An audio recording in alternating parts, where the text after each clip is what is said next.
더 깊이, 지난주보다 더 한 발자국 더 깊이 들어가기를 바라서 여러분들과 같이 반복해서 나누는 겁니다.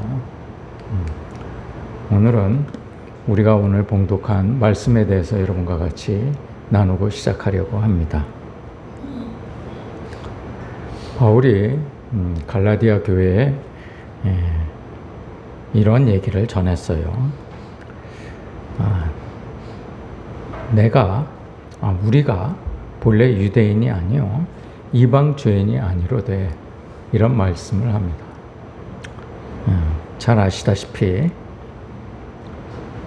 이 말은 우리끼리니까 하는 얘기인데 이 말입니다. 바울이 누구하고 같이 하는 얘기예요? 유대인들, 예수 그리스도를 믿는 유대인들에게 하는 얘기예요.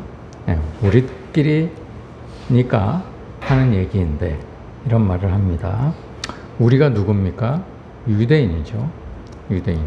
유대인은 누굽니까?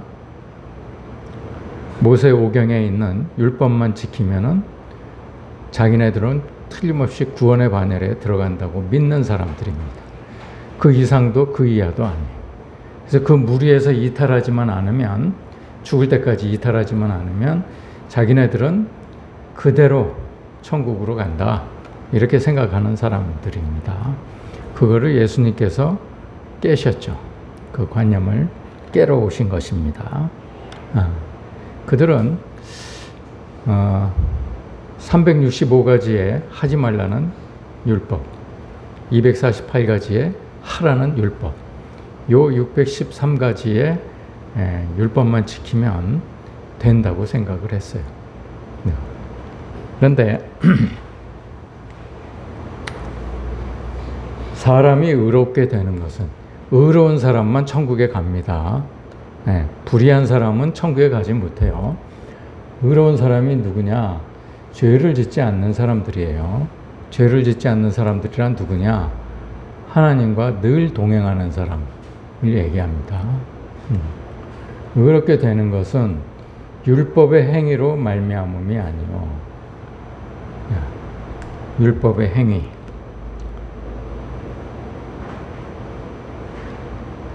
부모를 공경하라, 살인하지 말라, 간음하지 말라, 도둑질하지 말라, 내 이웃을 위하여 거짓 증거하지 말라, 내 이웃에게 거짓 증언하지 말라, 이웃의 것을 탐하지 말라.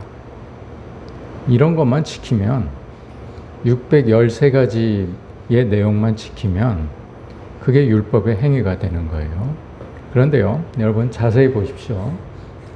사람이 죄가 없게 되는 것은, 이 말은 사람이 천국에 들어가려면, 이 얘기입니다. 사람이 천국에 들어가려면 율법의 행위로 말미암음이 아니요, 율법으로 말미암음이 아니라는 말을 안 했습니다. 율법의 행위로 말미암음이 아니라고 그런 거죠. 여러분, 돈이 일만하게 뿌립니까? 돈의 사랑함이 일만하게 뿌립니까? 돈을 사랑함이 일만하게 뿌리예요. 돈은 아무것도 아닙니다. 악도 아니고 선도 아니에요. 돈을 사랑하는 마음이 악이라는 얘기예요. 돈을. 똑같습니다. 율법이 나쁜 게 아니에요. 율법으로 천국에 못 간다, 이 얘기가 아니고요. 율법의 행위로 못 간다는 거예요. 이 말씀이 무슨 말씀입니까? 내가 겉으로 드러난 어떤 행동으로 인해서 천국에 가는 게 아니다, 이 얘기입니다. 내가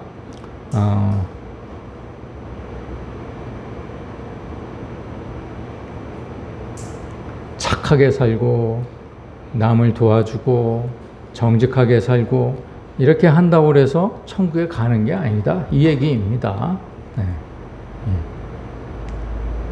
이거 우리가 많이 착각을 하는 거예요. 그런데 유대인들은 율법의 행위로 천국에 간다고 믿는 사람들이었어요. 우리끼리 하는 얘기인데 그거 아니잖아. 너도 알다시피 우리는 너무나 잘 알고 있어. 우리가 유대인이기 때문에 율법만 지키면, 율법의 행위 율법만 나타내면 우리가 구원을 얻는다고 여지껏 배웠잖아. 그런데 그게 아니잖아. 이 얘기입니다. 예. 여러분, 제가 여러분들 보고 목사를 믿지 말라고 그런 얘기를 자주 합니다. 목사 믿지 말라. 그런데 목사 믿지 말라는 얘기가 목사가 사기꾼이라는 얘기는 아니잖아요. 그러잖아요. 같은 부류, 어떤 부류들이 있다면 목사의 부류들보다 착한 부류들이 어디 있습니까? 안 그렇습니까? 네. 세상에 어떤 부류들보다 목사들 부류가 제일 착해요. 제일 정직하고. 사실 뭐 정직하지 않은 부분들도 있죠. 네. 그 중에는 뭐 정직하지 않은 사람들도 많습니다. 그런데 다른 일반 사람들보다는 목사가 정직하죠. 비교적 정직하게 살려고 애를 쓰고 모범이 되려고 애를 씁니다. 그래서 목사가 제일 착하고 정직하긴 한데 목사가 내 믿음의 목표가 되어서는 안 된다는 말로 목사를 믿지 말라는 얘기지 목사가 사기꾼이다 이런 얘기를 드리는 게 아니에요. 그렇지 않습니까? 여러분 무식한 사람들에게요 너 그것도 모르냐 그러면 화를 냅니다. 그렇죠? 정말 가난한 사람들에게 너는 돈도 없냐? 이렇게 얘기하면 화를 내죠. 네? 그렇지 않겠습니까? 옛날에 우리 그 코미디언 중에 이주일이라는 코미디언이 있었습니다. 지금 이제 세상을 떠난 사람이지만 네. 이주일 기억하시죠? 이 사람이 얼굴이 굉장히 이상하게 생겼습니다. 평범하게 생기지는 않은 얼굴이에요. 그런데 이 사람이 다른 사람들 보고 못생겼다고 힐난을 할 때는 사람들이 다 웃습니다. 그렇죠? 자기가 더 못생겼기 때문에 마음대로 할 수 있는 말이에요. 자기가 내가 목사니까 제가 목사니까 여러분들에게 마음대로 할 수 있는 말이에요. 목사 믿지 마십시오. 여러분 율법의 행위라는 게요. 율법적인 거하고 율법주의적인 거하고 다르다고 말씀을 드린 적이 있습니다. 그렇죠? 네. 여러분들은 율법적이어야 돼요. 자꾸 목사님들이 율법적인 삶 이렇게 해서 자꾸 호도를 하는데 우리는 율법을 지켜야 되는 사람이에요. 이거 혼돈하면 안 됩니다. 여러분들이 그 주일마다 교회를 오는 것, 예배당에 오는 것, 이거 율법적인 겁니다. 그죠? 율법적인 거예요. 율법주의적인 거란 뭐냐? 교회를 오지 않으면 찜찜한 거예요. 교회에 한번 빠지면 찜찜한 거예요. 그리고 자기 안 믿는 자기 자기 형제가 결혼식 날을 주일로 잡았어요. 일요일로 잡았어요. 그러면 그 결혼식에 가야 될까요? 가지 말아야 될까요? 그 일로 제가 예전에 다니던 교회에서 그 일로 목사님에게 상담하는 청년도 봤습니다. 자기 여자 청년인데 오빠하고 사이가 굉장히 안 좋대요. 그 오빠는 믿지 않는 사람이에요. 이 자매는 교회에서 성가대 봉사도 하고 주일학교 교사도 하고 아주 열심히 믿는 그런 자매입니다. 이 청년이 자기 오빠가 부산에서 이제 결혼식을 하는데 주일날 오전 11시로 잡았다는 거예요. 그러면 예배를 참석하지 못하지 않습니까? 그렇죠? 부산에 가봐야 어느 교회가 몇 시에 예배하는지도 모르고 그리고 결혼식이 끝나면 이제 자기 식구들하고 같이 있어야 되기 때문에 예배에 참석하기 어렵습니다. 그래서 결혼식에 안 가려고 하는데 자기가 하는 행동이 옳습니까? 라고 그 목사님한테 상담을 요청한 그런 내용을 들은 적이 있습니다. 여러분, 그 자매는요, 율법주의적으로 생각을 한 거예요. 율법주의적으로. 율법적이라는 말은 내가 지켜야 될 도리를 다 하는 것을 얘기합니다. 그런데 율법주의적이라는 말은 내가 삶에서 내가 지켜야 될 도리를 다 저버리면서까지 내가 율법을 지키려고 하는 것. 이것이 율법주의적인 것이죠. 유대인들은 율법주의적인 사람들이었어요. 그래서 안식일 날 아무것도 하지 못하게 했습니다. 그래서 제자들이 밀밭에 가다가 배가 고파가지고 밀을 이렇게 따서 이렇게 껍질을 까불려가지고 그 알맹이를 먹었죠. 그러니까 그 유대인들이 뭐라고 그럽니까? 당신의 제자들은 안식일 날 하지 못할 것을 합니다. 그렇게 얘기를 하죠. 여러분, 배가 고파서 먹는 거하고 안식일 지키는 거하고는 관계가 없습니다. 그래서 제가 여러분들 보고 중요한 일이 있으면 꼭 교회 오지 않아도 된다 라고 말씀을 드립니다. 그런데 제가 한편으로는 그 말씀을 드리면서 노파심이 생기는 거예요. 혹시 우리 교인들이 오해하지 않을까? 무슨 조그만 일이라도 있으면 교회는 빠져도 되는 곳이다 라고 오해하지 않을까? 이렇게 염려가 되는 거예요. 여러분, 율법은 지키지 않으면 안 됩니다. 요한복음 14장에서도요, 주님께서 나의 계명을 지키는 자라야 나를 사랑하는 자니 나를 사랑하는 자는 내 아버지께도 사랑을 받을 것이요 나도 그를 사랑하리니 그에게 나를 나타내리라. 여러분, 예수님이 여러분들한테 나타내는 것이 소원이라면요. 그런데 계명을 지키지 않으면 나타나지 않으세요. 계명은요, 지키는 겁니다. 613가지의 계명은요, 우리가 지켜야 되는 거예요. 그래서 예수님께서 뭐라고 그러셨습니까? 예수님이요, 나는 율법을 없애려고 온 사람이 아니야. 율법을 완성시키려고 온 사람이야. 그렇게 말씀을 하셨어요. 그 말씀이 무슨 말이냐? 율법은 사람들이 이 세상을 살아가는데 하나님 뜻에 위배되지 않도록 살도록 죄를 느끼게 하기 위해서 율법을 주신 것이지 삶에 지장을 줘가면서까지 하라고 율법을 주신 게 아니다. 그런데 사람들은요, 여유를 주면, 융통성을 주면은 한없이 그것을 이용을 해요. 그래서 마치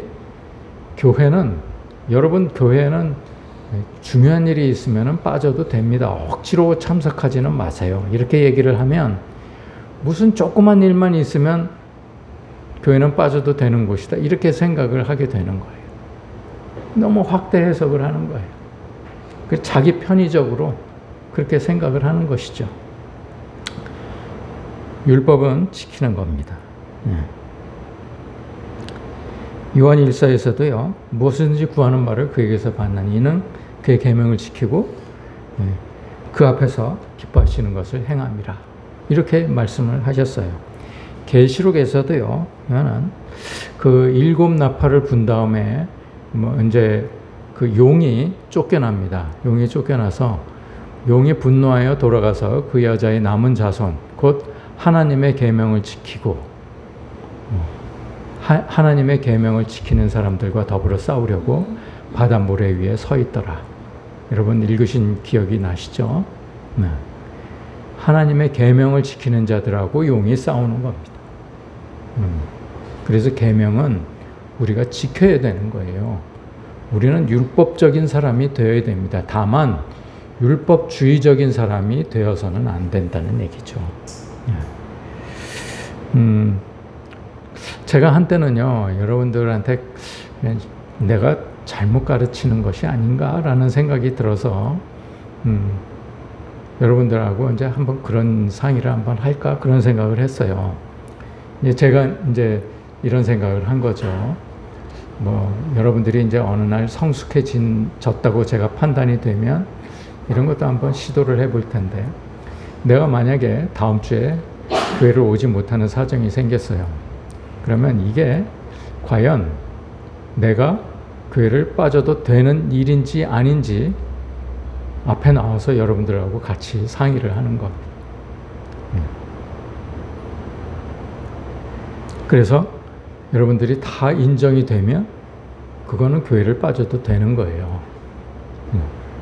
그런데 인정이 안 된다면 그것은 교회를 빠지는 것을 한 번쯤은 생각을 해봐야 될 문제입니다. 예를 들어서요, 내가 어떤 그 직계가족이 아닌 어떤 내 친척, 사촌의 장례식이 있어요. 그러면 장례식이 생겼다고 교회를 빠지는 거는 좀 무리가 있잖아요. 그렇죠? 장례식은 언제 가도 되잖아요. 예배 끝나고 가도 되잖아요. 그런데 장례식을 핑계로 교회를 안 한다. 이건 문제가 있는 거죠. 그죠? 네. 그런 것과 같습니다. 욥이요. 욥이 고난을 받았습니다. 뭐 때문에 고난을 받았습니까? 의로움 때문에 고난을 받은 거예요. 의로움 때문에. 욥은요, 율법주의자였습니다. 근데 욥이 나중에 율법주의가 아니구나 라는 것을 깨닫게 됩니다. 그 뒤로 하나님이 그에게 복을 주시죠. 율법주의와 율법적인 거를 깨닫게 된 다음부터 하나님께서 복을 주시는 겁니다.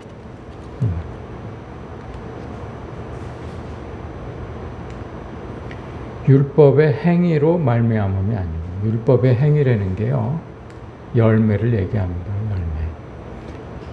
율법의 결과는 열매인데 율법의 행위로 그 열매를 억지로 나는 착하게 살아야 돼. 나는 정직하게 살아야 돼. 억지로 만들어내는 열매. 이걸 얘기합니다. 율법의 행위. 오직 예수 그리스도를 믿음으로 말미암은 줄 알므로. 예수 그리스도예요. 예수 그리스도가 이름이 아닙니다. 예수님의 이름이 아니에요. 예수 그리스도는. 예수님이 이름이에요. 예수가 이름이에요. 그리스도는 직분입니다. 메시아. 그래서 예수가 그리스도인 거예요. 예수님은 우리의 그리스도세요. 그래서 예수님도 믿고 그리스도도 믿어야 되는 거예요. 예수 그리스도를 믿음으로 말미암는 줄 알므로 우리도 그리스도인 예수를 믿나니, 이 말입니다. 예수도 믿고 그리스도도 믿는데 그리스도인 예수를 믿어야 우리가 의롭다함을 얻는 것이다. 이 얘기입니다. 여러분, 우리가 성경을 읽을 때요, 한 말씀도 놓치면 안 돼요. 한 말씀, 한 귀절도 놓치면 안 돼요. 그냥 이걸 덮어놓고 읽으면 우리는 예수님께서 무슨 말씀을 하셨는지 그냥 지식적으로만 알지 깨닫지는 못합니다. 근데 이런 한 말씀 한 말씀을 다 깨달으면서 읽으면 이 말씀이 내 말씀이 되는 거예요. 이 말씀. 율법의 행위로서는 의롭다함을 얻을 육체가 없다. 이 얘기입니다. 내가 하는 척 해가지고는 죄가 없어지지 않아. 정말 내가 믿음으로, 이 믿음이 무슨 믿음이라고 그랬어요? 거듭난 이후의 믿음이라고 그랬습니다. 거듭난 이후의 믿음으로 말미암아 내가 의로워지는 것이다. 이런 거예요. 그리스도를 믿음으로. 여기서는 예수라는 말이 빠졌잖아요. 그리스도를 믿음으로, 메시아를 믿음으로 하나님께서 우리를 구원하시기 위해서 오신 그것을 믿음으로써 의롭다함을 얻는 것이다. 의로운 사람만 천국에 가니까요. 네. 그리스도를 믿어야 되는 거예요. 그리스도를. 예수님은 성육신 대신 몸을 믿는 것이고 그 사실을 믿는 것이고 사실은 그리스도를 믿는 거예요. 그리스도를. 율법의 행위로서는 의롭다함을 얻을 육체가 없느니라. 내가 율법이요. 옛날에는 613가지의 율법이 있었지만 오늘날의 교인들에게 율법은 무엇입니까? 헌금 열심히 하고 예배 잘 참석하고 예배 종류대로 새벽 예배, 주일 예배, 수요 예배, 오후 예배 잘 참석하고 교회 봉사, 주방 봉사, 교사, 성가대 열심히 참석하고 이게 율법이에요. 이게 율법의 행위. 그게 율법의 행위. 그런 거 해가지고는 의롭다 함을 얻을 육체가 없다. 이 얘기입니다. 여러분, 제가요, 여러분들과 언제까지 같이 말씀을 나누게 될지는 모르는 거죠. 그건 하나님께서 허락을 하셔야 하는 거죠. 그래서 저는요, 매 주일 여러분들과 마지막이라는 생각으로 여러분들에게 말씀을 전해요. 제가 여러분들에게 구할 것이 뭐가 있습니까? 여러분들에게 무엇을 바라는 것이 있습니까? 그렇지 않아요. 근데 제가 여러분들에게 전하는 말씀은요, 제 유언이라고 생각하고 들으십시오. 마지막 말이라고 생각하고 들으세요. 제가 여러분들이 제 말씀을 믿는다고 해서 저한테 무슨 유익이 있겠어요? 그렇지 않아요? 제가 어떤 선교사님은 네팔에 그 선교 여행을 오는 많은 교인들을 선교비를 이제 받지 않습니까? 이제 그 선교 여행지에서 쓸 경비를 이제 받습니다. 우리가 여행 경비 내 가지고 이제 여행 경비를 그 여행사에 대해 주지 않습니까? 마찬가지로 이제 선교사님들이 이제 그 교인들이 오면 이제 그 거기서 쓸 경비들을 이렇게 받아가지고 그 경비를 이제 쓰지요.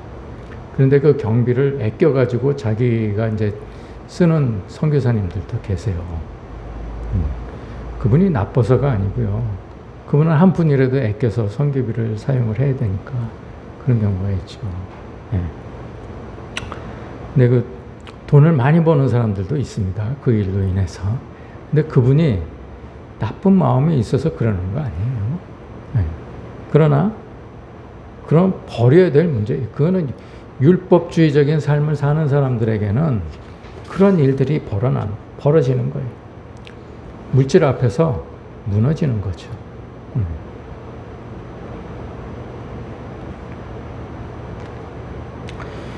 저는 홈도 오늘 홈사장도 얘기를 왔지만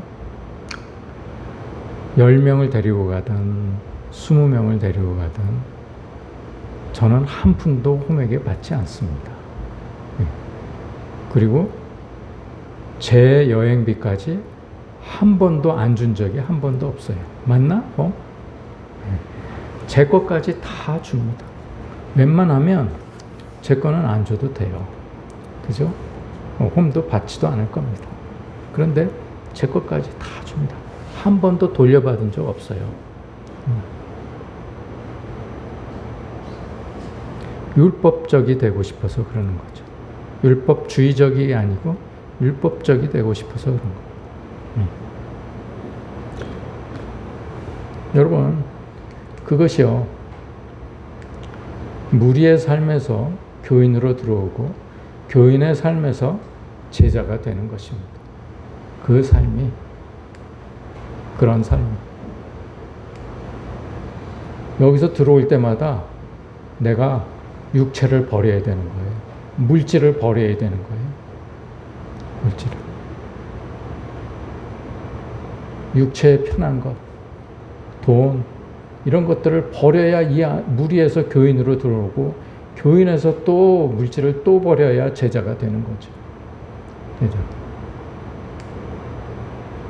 그런데 우리는 율법주의적인 삶을 사느라고 이 주의를 열심히 돕니다.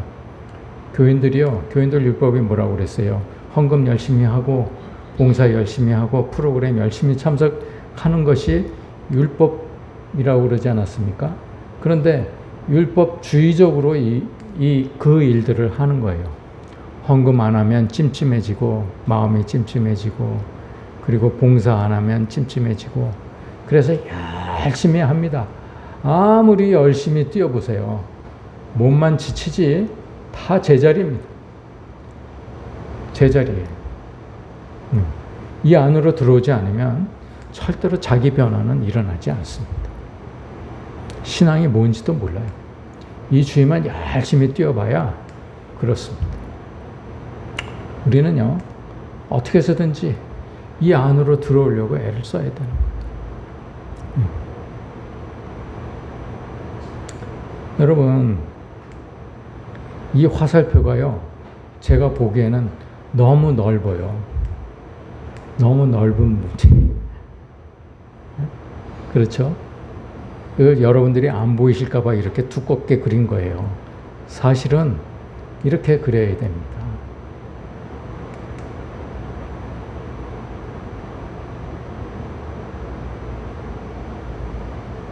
보입니까?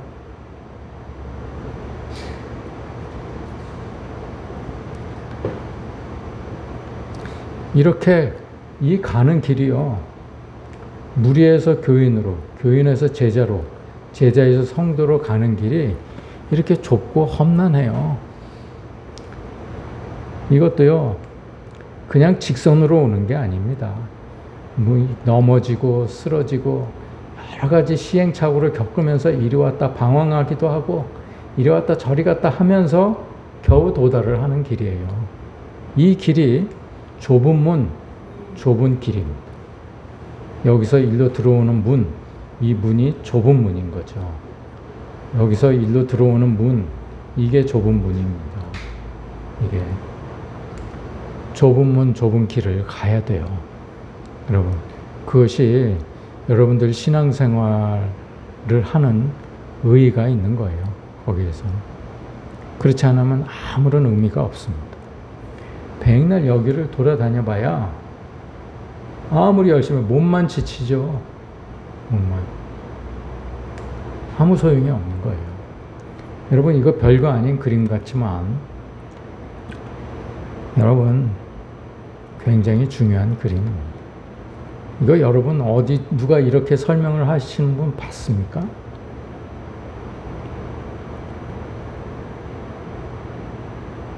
제가 설명을 잘한다는 얘기가 아니에요.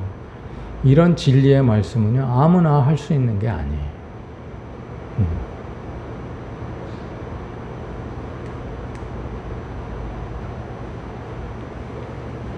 여러분, 마태복음 7장에는요, 이런 말씀을 하십니다.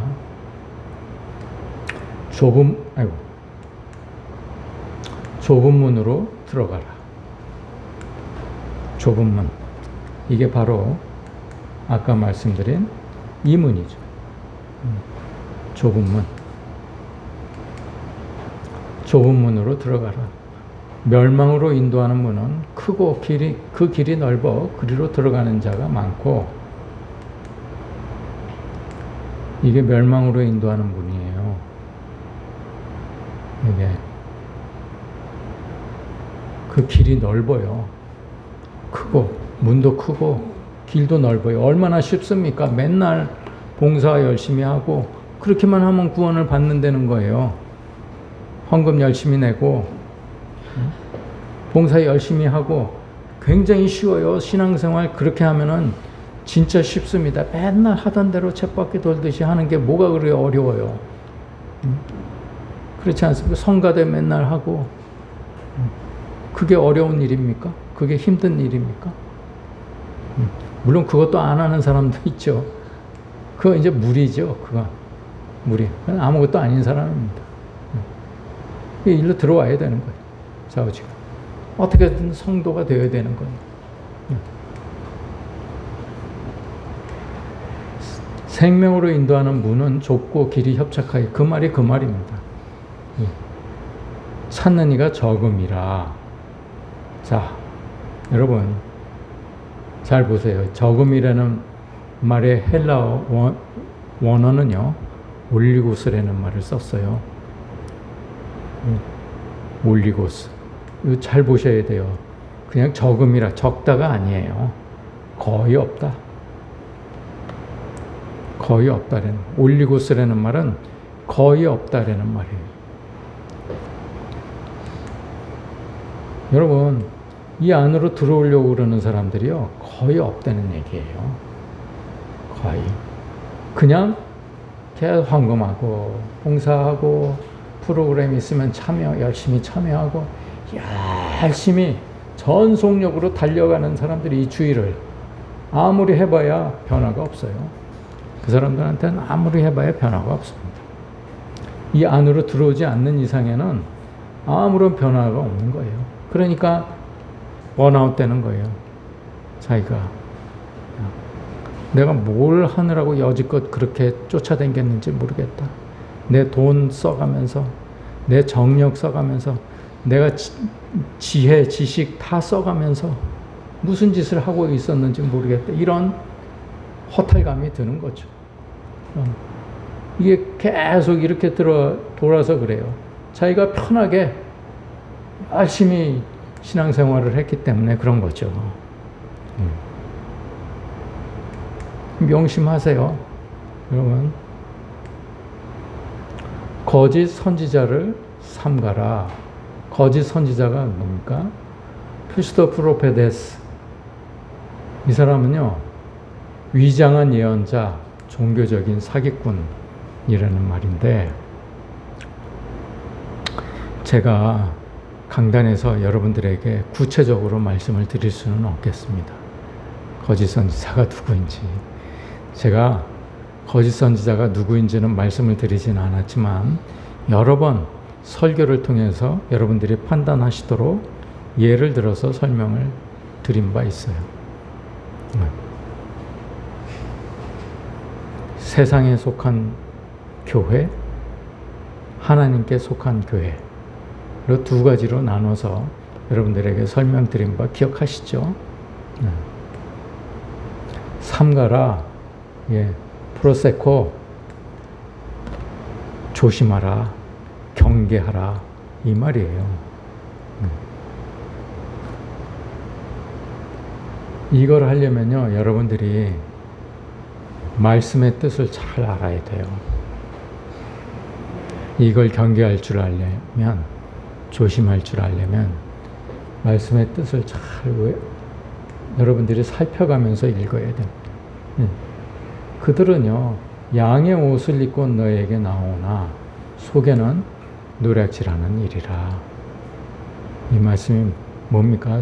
강도라는 얘기가 아니에요. 자기 유익을 취하는 사람들이, 자기 명예를 취하는 사람들.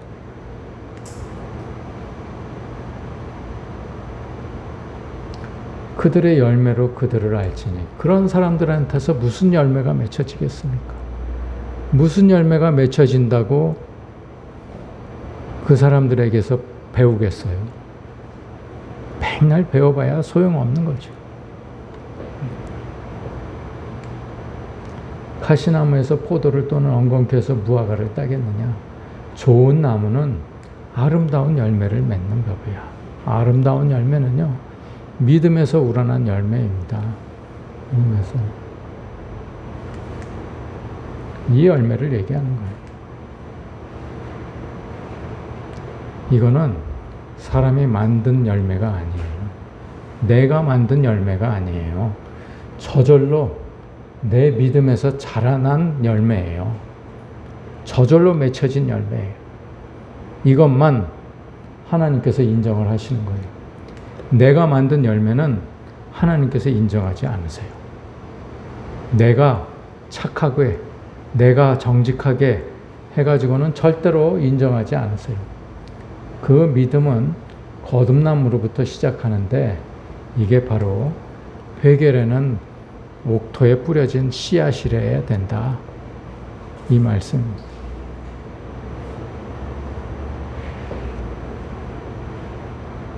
이 그림도요, 여러분, 이게 성경 66권을 한 번에 설명을 드린 거예요. 한 번에. 여러분, 아무나 이렇게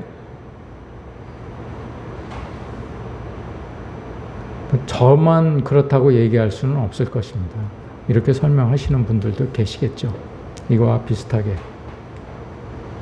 그러나 여러분들이 쉽게 접할 수 있는 말씀은 아니에요. 이 그림은요, 여러분들이 어디 가서든지 쉽게 접할 수 있는 그림은 아닙니다.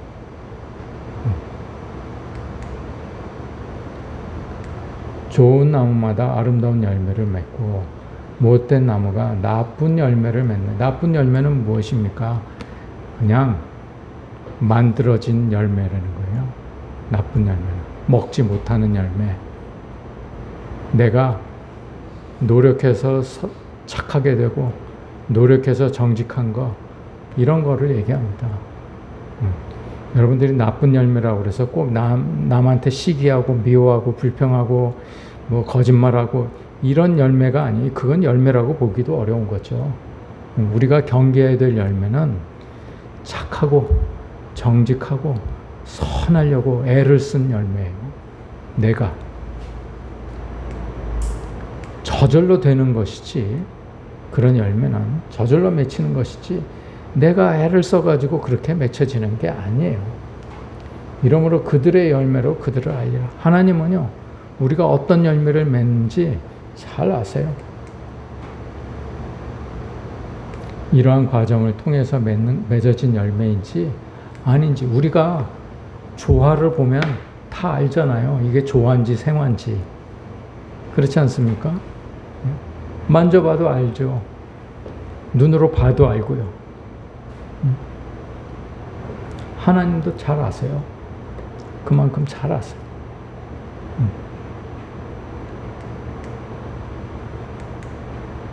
우리가 할 일은 십자가뿐이다. 십자가. 내가 회개하는 일밖에 우리가 할 수 있는 일은 없어요. 우리가 회개를 하면 하나님이 거듭 낳아주세요. 다시 낳아주세요. 영으로. 우리가 육으로 태어난 우리 몸을 영으로 다시 태어나게 해주세요. 이거는 우리가 하는 일이 아닙니다. 이거는 하나님께서 해주시는 일이에요. 우리가 할 일은 회개하면 됩니다. 회개하는 건 뭐냐? 잘못을 뉘우치는 게 아닙니다. 내가 죽게 돌아가는 거예요. 슈브, 메타노이아. 내가 죽게 돌아가는 것. 나 이제 내가 앞으로 삶은 주님과 동행하는 삶을 살래. 이런 생각이에요. 이런 마음이에요. 이런 마음을 먹는 게 회개예요. 우리말로 마땅한 말이 없으니까 그냥 회개라고 번역을 했지만 진짜 뜻은 돌아선 거예요. 돌아선. 내가 마귀와 동행하면서 살았던 삶. 우리는 태어나면서부터 마귀와 같이 삽니다. 마귀와 동행했던 삶에서 이제는 마귀하고 단절하고 이제는 하나님하고 같이 살겠다라고 돌아서는 것이 회개예요. 근데 회개했는지 안 했는지 내가 판단을 하기가 어렵잖아요. 그죠? 내 안에 십자가가 있는지 없는지 그걸로 판단을 하시라. 이 얘기입니다. 더 이상은 내가 여러분들에게 위험해서 더 깊이 말씀을 못 드리겠어요. 오해할까봐, 곡해할까봐. 이건 여러분들이 이제 열심히 시행착오도 겪으면서 열심히 투쟁을 하세요. 싸워가면서, 마귀와 싸워가면서 얻어야 될 일이 이게.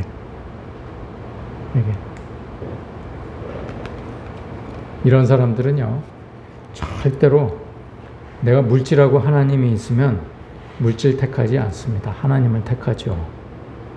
그렇죠? 네. 율법하고 율법주의가 있으면 절대로 율법주의는 택하지 않습니다. 율법을 택하죠.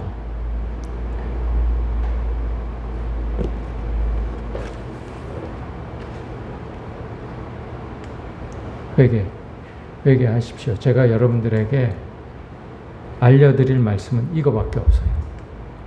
회개. 하나님과 동행하라. 그래서 우리가 예배 시작 전에 제물로 바치잖아요. 우리 그 일주일 동안의 삶을 제물로 바치잖아요. 그게 진짜 제물이에요. 그게 옛날에는 소를 잡아가지고 얘가 접니다. 죄를 지으면 죽어야 되는데 제가 죽을 수는 없으니까 얘가 제 대신 죽습니다. 그러고 탁 자르는 거죠, 목을. 얘 없으면 내가 죽어야 되는 거예요. 내가 내 목을 잘라야 되는 거예요. 근데 저 대신 얘를 죽입니다. 그리고 죽이는 거예요. 죄를 지면 죽어야 되는 거예요.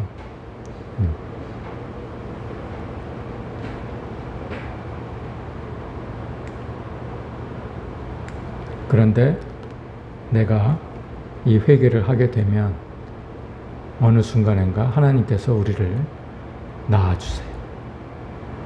다시 태어나게 낳아주세요. 그러면 그 다음부터는 내가 할 일은 없습니다. 이 믿음도요, 저절로 자라게 되고 열매도 저절로 맺히게 되는 거예요. 그 열매가 있는지 없는지 그걸로 판단을 하시겠다. 이 말씀이세요. 이게 굉장히 중요한 말씀입니다. 여러분, 성경 안 읽어도 돼요. 요거만 하세요.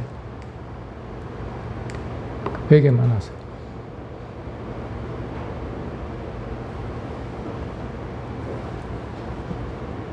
또 성경 안 읽어도 된다고 그러면 또 여러분 아예 성경을 치울까봐 걱정이 되긴 한데, 여러분 그 말씀이 그 말씀 아니라는 거 여러분 잘 아시죠?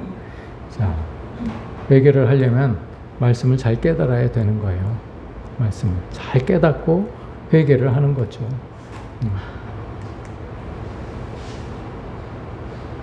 여러분, 요한 1서는요, 우리가 아직 읽을 단계는 아닙니다. 요한 1서는 거의 거듭난 사람들이 읽는 성경이에요. 그런데 우리가 왜 읽느냐? 우리의 목표, 우리가 도달해야 될 목표를 보기 위해서 이정표로 읽는 거예요. 우리가 부산을 가는데 우리가 제대로 가고 있는지 안 가고 있는지 이정표를 봐야 되잖아요. 여러분, 고속도로에 어느 날 딱 순간에 딱 들었으면요, 내가 반대로 가고 있는 거 아닌가? 라는 생각이 들 때가 있죠. 그렇죠? 그런 생각이 들 때가 있습니다. 그래서 제대로 가는지 안 가는지 이정표를 봐야 되는 거예요. 제가 사진을 찍으러 이제 시간이 날 때 주로 이제 월요일 날 사진을 찍으러 갑니다. 그런데 그 가리왕산에 이끼 계곡이 있다고 그래서 이제 사진을 찍으러 갔어요. 진부역에 가가지고 진부역에서 이제 버스를 타고 그리고 이제 거기 가리왕산 입구에 탁 내렸는데, 그 내리자마자 그 물이 막 힘차게 내려오는 것을 보고 저도 모르게 그 광경에 매료되어 가지고 그냥 빨려 들어갔어요. 그래서 거기를 열심히 이제 사진도 찍고 열심히 보기도 하고 이렇게 하다가 이제 집에 가야 되겠다고 그리고 이제 내려왔는데, 내가 여기서 내렸으면 이제 돌아가는 버스는 건너편에 가서 타야 되잖아요. 여기서 기다리고 있는 거예요. 길밖에 없으니까. 그리고 내가 내리는 순간 그 광경에, 놀라운 광경에 매료되어서 내가 어디서 내렸는지를 잊어버렸어요. 그래서 내가 한참을 여기서 기다리다가 무슨 생각이 들었냐. 내가 지금 제대로 서 있는 거야? 내가 어디서 내렸지? 이쪽에서 내렸나? 저쪽에서 내렸나? 길 건너에서 내렸나? 이게 생각이 안 나는 거예요. 그래가지고 내가 제일 먼저 한 일이 이정표를 찾는 거였습니다. 이정표. 저 멀리에 이정표가 보이더라고. 그래서 내가 거기 눈에 안 보이니까 거의 가까이까지 갔어. 이정표를 확인하고 내가 길 건너로 갔습니다. 안 그랬으면 그 버스 놓쳤을 거예요. 그 버스 놓치면 하루를 자야 되는 겁니다. 여기서. 어디서 자요? 인가도 없는데. 깊은 산골인데. 그런 일이 벌어집니다. 여러분, 그래서 우리가 요한일서 같은 것들을 읽는 거예요. 사도행전 2장 이후는 우리가 이정표로 삼기 위해서 읽는 거지, 그게 우리한테 해당돼서 읽는 건 아니에요. 사랑하는 자들아 영을 다 믿지 말고 오직 영들이 하나님께 속하였나 분별하라. 많은 거짓 선지자가 세상에 나왔습니다. 여러분 2000년 전 얘기가 아닙니다. 요즘에도 2000년 후에도 많은 거짓 선지자가 세상에 나왔어요.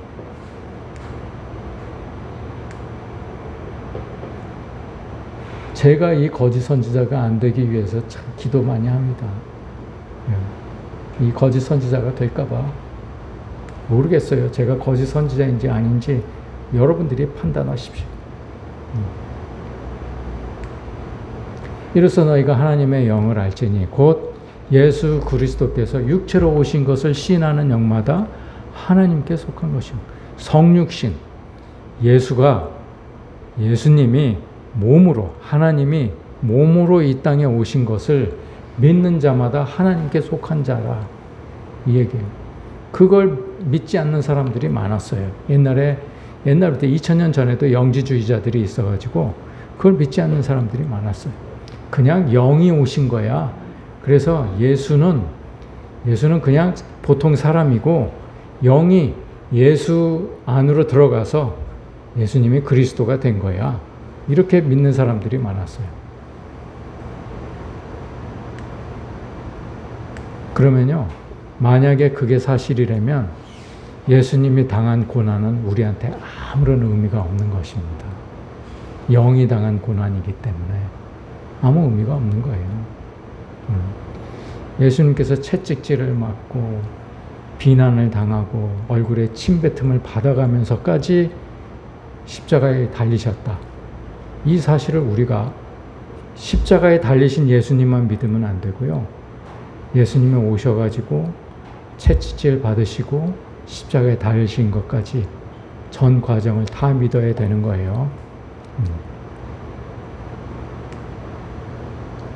예수를 신하지 않은 영마다, 예수께서 성육신으로 이 땅에 오신 것을 신하지 않은 영마다 하나님께 속한 것이 아니니 이것이 곧 적그리스도라는 거예요. 적그리스도. 그들은 세상에 속한 거로 세상에 속한 말을 함에 속한 말을 함에 세상이 그들의 말을 듣느니라. 여러분,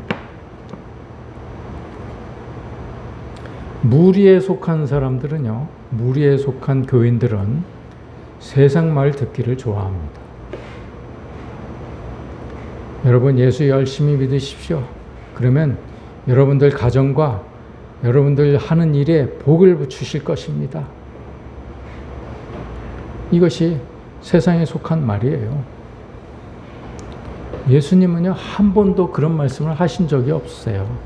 어느 성경 말씀에서, 이 두꺼운 성경 말씀 중에서 어느 말이 그런 말이 있습니까?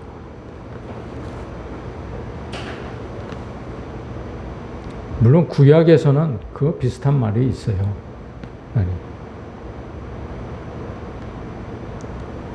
그러나 구약에서조차 하나님은 그렇게 얘기를 하지 않으세요. 그들은 세상에 속한 거로 세상에 속한 말을 하며 세상이 그들의 말을 듣느니라. 감동적인 설교, 멋있는 설교, 뭔가 들을 만한 것, 들어서 나한테 유익이 될 만한 일이 있는 설교, 세상에 속한 말을 하며 세상이 그들의 말을 듣느니라. 우리는 하나님께 속하였으니 하나님을 아는 자는 우리의 말을 듣고 하나님을 모르는 자는 우리의 말을 듣지 않는다. 이 말이 무슨 말입니까? 우리가 하는 말을 못 알아들어. 하나님께 속한 자들이 하는 말은 세상에 속한 자들이 못 알아들어. 이런 얘기예요. 우리는 어떤 말을 알아듣는 사람들입니까?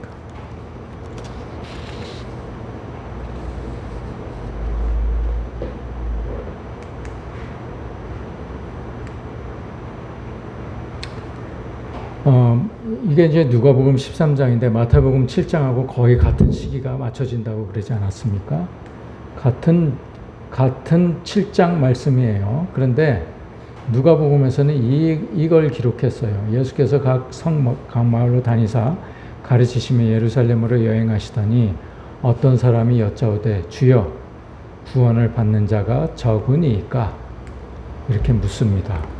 이 물음이요, 이 질문이 상당히 수준 높은 질문이에요. 그 당시에도 적으니까 이렇게 묻는 사람이 있었어요. 거의 없습니까?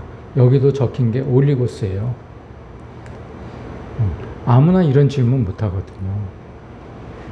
구원을 받는 자가 거의 없습니까? 그 사실이 맞습니까? 이 얘기예요. 그러니까 무슨 말씀을 하세요? 좁은 문으로 들어가길 힘쓰라. 이런 말씀을 하세요.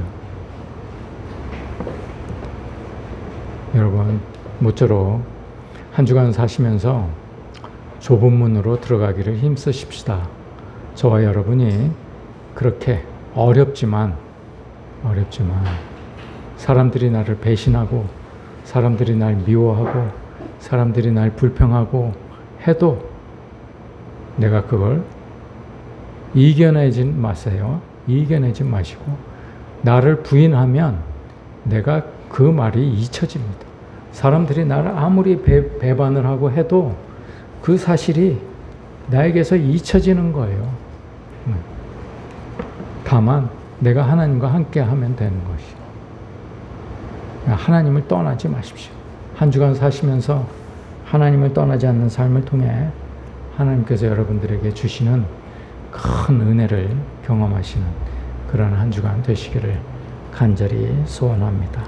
기도하시겠습니다.